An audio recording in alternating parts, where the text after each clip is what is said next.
Brodes Media.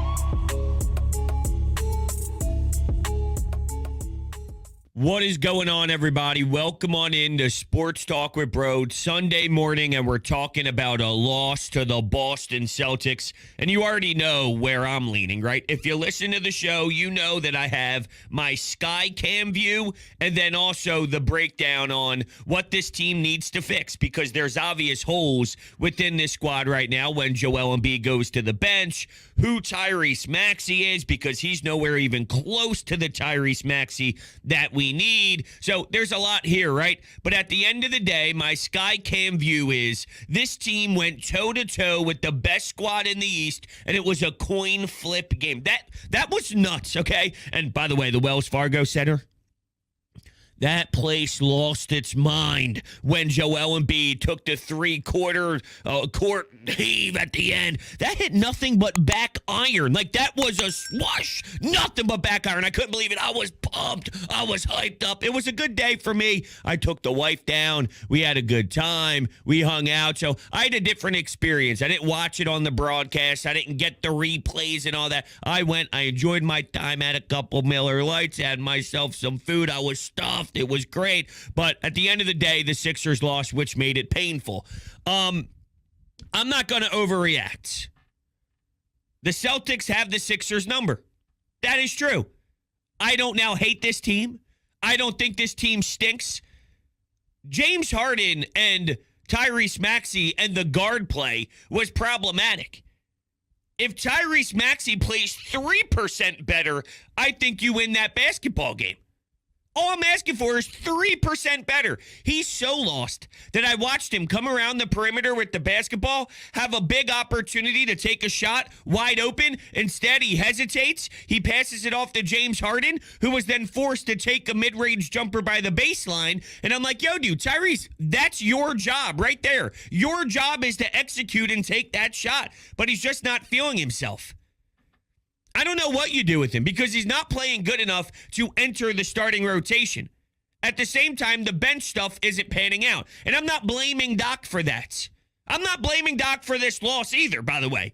Because I was told when Montrezl Harrell played center, you have to play Paul Reed. Paul Reed has to play. Yeah, Paul Reed was minus 14 in 5 minutes of play. When the last possession happened and Jayson Tatum made an awesome bucket, why isn't McDaniels on him?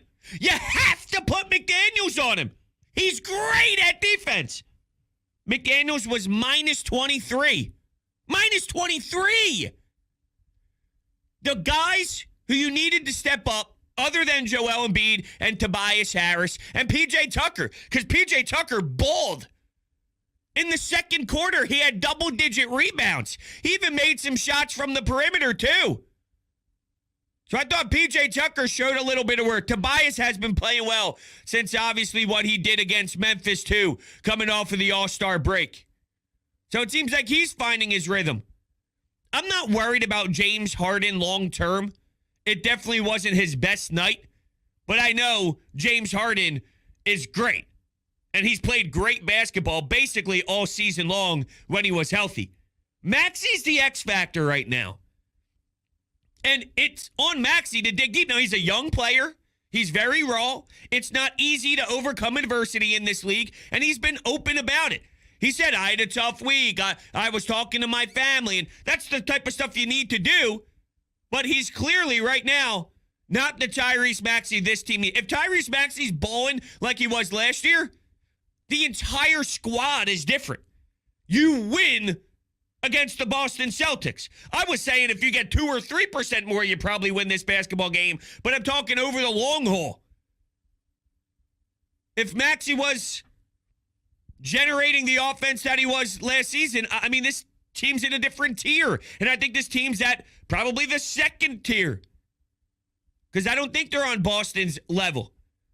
And I told you that they can compete with any team in the league. This showed that.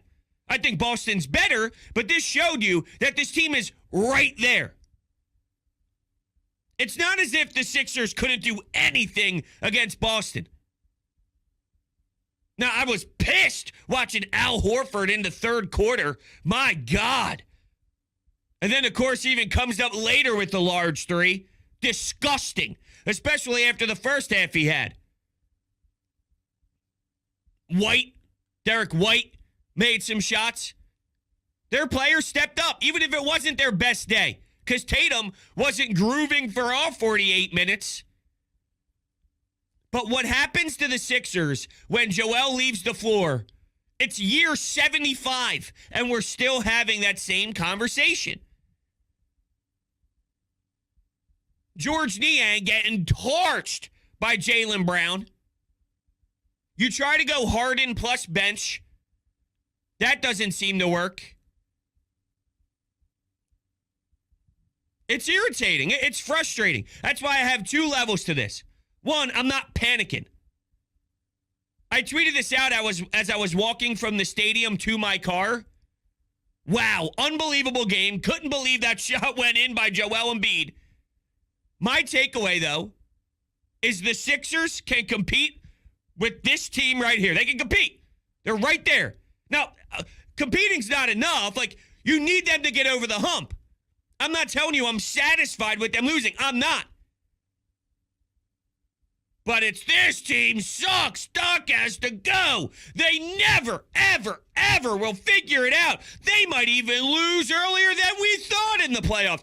That's what you saw? You watched that game and that's what you saw.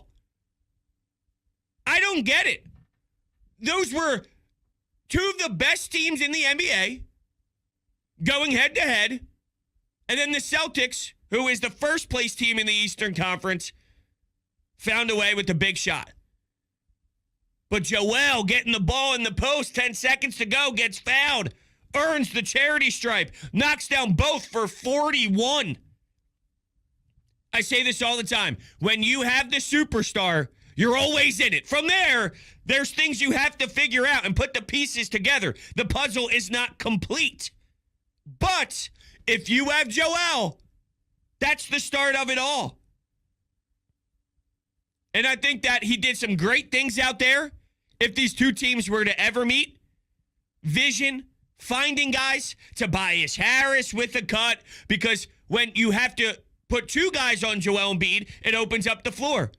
Well, we've been talking about that being an issue with Joel for a long period of time. Now, it's shifting a little bit. Not a little bit, a lot of it.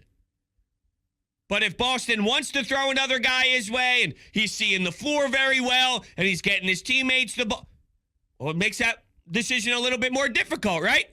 Because you can't leave that cut open. You can't leave other guys open. It was a fun, entertaining game from a basketball level. But the questions I have is, what do you do when Embiid's off the floor? Keep in mind, in the postseason, he's going to be off the floor less. There's a difference between your regular season minutes and your postseason minutes. But there's still going to be some time. Dedmon, we got to get him on the floor to see what that acquisition was about.